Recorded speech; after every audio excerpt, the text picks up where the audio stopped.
Shalom everyone. I am Samata, a student of the Holy Torah ATCTC Seminary. ఈ వారం తోరా గ్రంథంలో 51వ పర్ష నిత్సావీం అనగా నీవు నిలబడుచున్నావు అని అర్థం. సెఫర్ తోరా నందు ఇది 51వ పర్ష. సెఫర్ దేవారిం లేదా ద్వితీయోపదేశకాండం నందు ఇది 8వ పర్ష. ఈ పర్ష యొక్క రెండవ అలియ వాక్య భాగములు సెఫర్ దేవారిం లేదా ద్వితీయోపదేశకాండము 29వ అధ్యాయం 12వ వచనం నుండి 14 వరకు. మోషే ఇజ్రాయేలుతో మాట్లాడుతూ వారు ఎలోహింతో చేసిన ఒడంబడికలో ప్రయాణంతో నిలబడాలని, ఈ ఒడంబడిక ద్వారా ఎలోహిం వారిని తన ప్రజలుగా స్థాపిస్తాడని చెప్పాడు. ఈ ఒడంబడిక కేవలం ప్రస్తుత తరం కోసం మాత్రమే కాదు, భవిష్యత్ తరాల కోసం కూడా ఉద్దేశించబడిందని ఆయన వివరించాడు.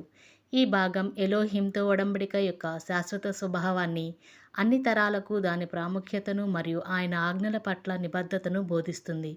ప్రియులారా, ఇలాంటి మరిన్ని తోరా పాఠాలను తెలుసుకోవడానికి మా యూట్యూబ్ ఛానల్ను సబ్స్క్రైబ్ చేయండి. షలోమ్ లెహిత్రోత్.